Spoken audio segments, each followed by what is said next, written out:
राधे राधे दोस्तों, आप सभी का बहुत बहुत स्वागत है। दोस्तों, हर साल भाद्रपद मास की कृष्ण पक्ष की अष्टमी तिथि को कृष्ण जन्माष्टमी मनाया जाता है। धार्मिक मान्यता है इस दिन भगवान विष्णु ने धरती पर भगवान श्री कृष्ण के रूप में अवतार लिया था। इस शुभ अवसर पर कान्हा के भक्त व्रत रखते हैं और जन्माष्टमी का त्योहार बड़े हर्षोल्लास के साथ मनाते हैं। इस दिन भगवान श्री कृष्ण के बाल स्वरूप का पूजन किया जाता है। ऐसा करने से भगवान श्री कृष्ण अपने भक्तों पर विशेष कृपा बरसाते हैं। भगवान श्री कृष्ण की कृपा से जीवन के सभी दुख दूर हो जाते हैं। दोस्तों, जन्माष्टमी पर्व को लेकर इस बार कंफ्यूजन बना हुआ है कि जन्माष्टमी का व्रत और पूजन 6 सितंबर को करना है या 7 सितंबर को। किस दिन भगवान श्री कृष्ण का जन्मोत्सव मनाया जाएगा। आज की इस वीडियो में हम आपकी सभी कंफ्यूजन को दूर करेंगे। दोस्तों, शास्त्रों के अनुसार भाद्रपद मास की कृष्ण पक्ष की अष्टमी तिथि को रोहिणी नक्षत्र में मध्य रात्रि यानी कि रात्रि 12 बजे भगवान श्री कृष्ण का जन्म हुआ था। वैदिक पंचांग के अनुसार इस साल भाद्रपद मास की कृष्ण पक्ष की अष्टमी तिथि की शुरुआत 6 सितंबर 2023 को दोपहर 3:37 पर होगी और 7 सितंबर की दोपहर 4:14 पर अष्टमी तिथि समाप्त होगी। इसी के साथ ही 6 सितंबर को सुबह 9:21 से रोहिणी नक्षत्र प्रारंभ हो जाएगा, जो कि 7 सितंबर की सुबह 10:25 पर समाप्त होगा। शास्त्रों के अनुसार भगवान श्री कृष्ण का जन्म मध्य रात्रि में हुआ था, इसलिए जिस दिन मध्य रात्रि में अष्टमी तिथि और रोहिणी नक्षत्र होता है उस दिन जन्माष्टमी का व्रत और पूजन किया जाता है। इस हिसाब से इस बार 6 सितंबर की रात 12 बजे अष्टमी तिथि भी होगी और रोहिणी नक्षत्र भी होगा, इसलिए इस बार जन्माष्टमी का व्रत 6 सितंबर को रखा जाएगा और जन्माष्टमी का पूजन 6 सितंबर को किया जाएगा। 6 सितंबर की मध्य रात्रि में भगवान श्री कृष्ण का पूजन और जन्मोत्सव मनाया जाएगा। 6 सितंबर मध्य रात्रि में भगवान श्री कृष्ण के पूजन का शुभ मुहूर्त रात 11:47 से देर रात 12:42 तक का रहेगा। दोस्तों, जन्माष्टमी व्रत 6 सितंबर को रखा जाएगा, लेकिन व्रत खोलने को लेकर भी इस बार कंफ्यूजन बना हुआ है। इस कंफ्यूजन को दूर करने से पहले अगर आप भगवान श्री कृष्ण के सच्चे भक्त हैं तो कमेंट बॉक्स में जय श्री कृष्ण राधे राधे जरूर लिखें और चैनल को सब्सक्राइब जरूर कर लें। दोस्तों, जैसा कि हमने आपको बताया कि जन्माष्टमी का व्रत 6 सितंबर को रखा जाएगा, लेकिन व्रत का पारण कब करें, यानी कि व्रत को खोलें कब। कुछ लोग मध्य रात्रि में भगवान श्री कृष्ण का जन्मोत्सव मनाने के बाद व्रत को खोल लेते हैं, लेकिन ऐसा नहीं करना चाहिए। मध्य रात्रि में भी अन्न का सेवन ना करें। मध्य रात्रि पूजन के बाद ही फलाहार करना चाहिए और व्रत का पारण अगले दिन करना चाहिए। इस बार व्रत पारण को लेकर भी कंफ्यूजन है, क्योंकि धर्मशास्त्रों के अनुसार जन्माष्टमी व्रत का पारण अष्टमी तिथि और रोहिणी नक्षत्र समाप्त होने के बाद किया जाता है। रोहिणी नक्षत्र तो 7 सितंबर की सुबह 10:25 पर समाप्त हो जाएगा, लेकिन अष्टमी तिथि दोपहर 4:14 पर समाप्त होगी। इसलिए धर्मशास्त्रों के अनुसार इस बार जन्माष्टमी व्रत का पारण 7 सितंबर की दोपहर 4:14 के बाद करना ही शुभ रहेगा। लेकिन अगर आपको स्वास्थ्य संबंधी समस्या है, इतने लंबे समय तक आप भूखे नहीं रह सकते, तो धर्मशास्त्र के अनुसार वैकल्पिक पारण मुहूर्त सूर्य उदय के बाद भी होता है। आप 7 सितंबर की सुबह 6:02 के बाद भी पारण कर सकते हैं। दोस्तों, इस बार की जन्माष्टमी बहुत ही ज्यादा खास है। इस जन्माष्टमी पर ग्रह और नक्षत्रों के विशेष संयोग बन रहे हैं। इस बार श्री कृष्ण का जन्म रोहिणी नक्षत्र में ही मनाया जाएगा। इसके साथ ही स्वास्थ्य सिद्धि योग, रवि योग भी बन रहे हैं। चंद्रमा वृषभ राशि में विराजमान रहेंगे, जिससे इस बार की जन्माष्टमी और भी ज्यादा खास हो गई है।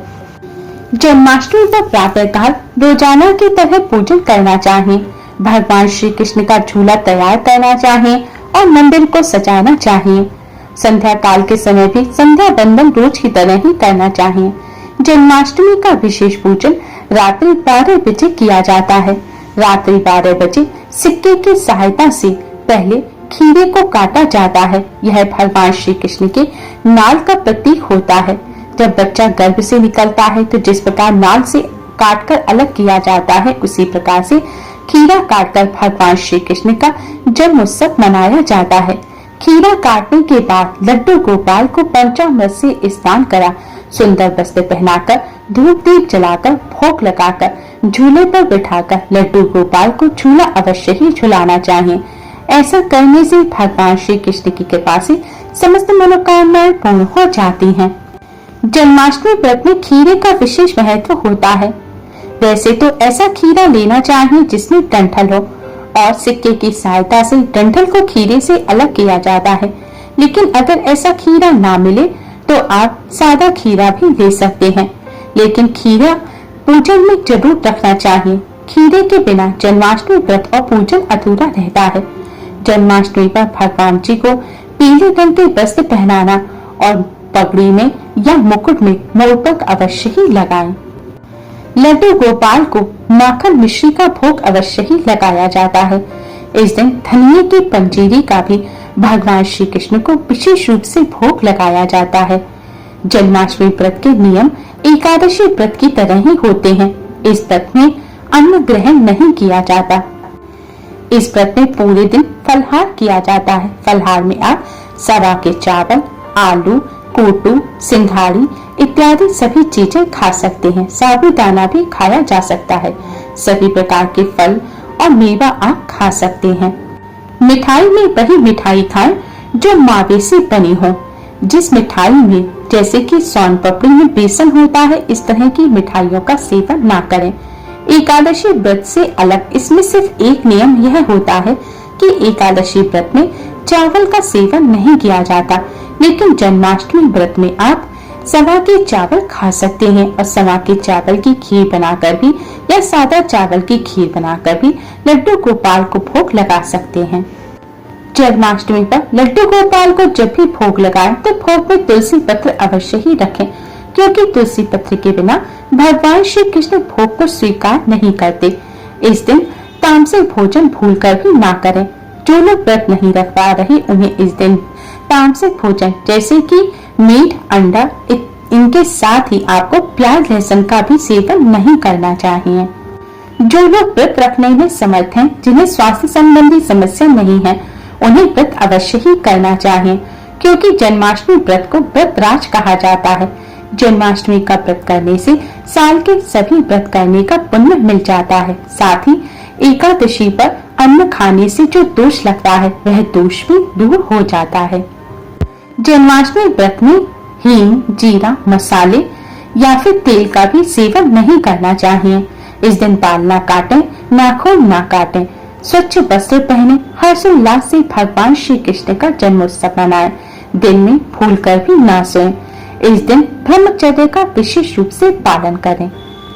दिन भर अधिक से अधिक भगवान श्री कृष्ण का पूजन करें। मन ही मन आप राधे राधे का भी जाप कर सकते हैं। रात्रि के समय जब भगवान श्री कृष्ण का जन्मोत्सव मनाएं, तब धूप दीप जलाकर भगवान श्री कृष्ण की आरती करें। हो सके तो श्रीमद् भगवत गीता, श्री भागवत पुराण का पाठ भी अवश्य ही करें। इस दिन अधिक से अधिक भगवान श्री कृष्ण के मंत्रों का जाप करें या राधे राधे का जाप करें। जन्माष्टमी पर भगवान श्री कृष्ण को तुलसी दल अवश्य ही चढ़ाया जाता है, लेकिन इस दिन भूलकर भी तुलसी के पत्ते ना तोड़ें। इसके अलावा अन्य कोई भी फूल पत्ते भी ना तोड़ें। किसी भी जीव को कष्ट ना पहुंचाएं। लड़ाई झगड़े और कलेश से बचें। लड्डू गोपाल को मोर मुकुट के साथ बांसुरी अवश्य ही अर्पित करें। इसके साथ ही माथे पर चंदन या हल्दी से तिलक अवश्य ही करें। ऐसा करने से जीवन में शीतलता आती है। सुख समृद्धि के लिए जन्माष्टमी के दिन बाल गोपाल की पूजा करते समय एक पान का पत्ता भी अर्पित करें। फिर पत्ते पर सिंदूर से श्री लिखें और फिर उसको पूजा करने के बाद जहां आप पैसा रखते हैं वहां रख दें। ऐसा करने से घर में धन धान्य की कमी नहीं होती और धन संबंधी समस्याएं दूर हो जाती हैं। निसंतान दंपत्ति जन्माष्टमी के दिन गाय और उसके बछड़े की सेवा करें और आशीर्वाद लें। इसके साथ ही लड्डू गोपाल के पास ही गाय और उसके बछड़े की मूर्ति अवश्य ही रखें। और फिर भगवान श्री कृष्ण का पूजन करें। ऐसा करने से जल्द ही संतान प्राप्ति के योग बनते हैं। पूजन के पश्चात गाय और बछड़े की मूर्ति को घर के ईशान कोण यानी कि उत्तर पूर्व दिशा में रखें। कर्ज की समस्या से अगर परेशान हैं तो जन्माष्टमी के दिन दक्षिणावर्ती शंख से भगवान श्री कृष्ण का अभिषेक करें। दक्षिणावर्ती शंख को लक्ष्मी जी का स्वरूप माना गया है। ऐसा करने से आर्थिक तंगी दूर होती है और लक्ष्मी की प्राप्ति होती है। जन्माष्टमी पर तुलसी जी का पूजन अवश्य ही करना चाहिए। तुलसी जी में जल चढ़ाएं और 11 बार तुलसी की परिक्रमा करें। परिक्रमा करते समय ओम नमो भगवते वासुदेवाय मंत्र का जाप करें।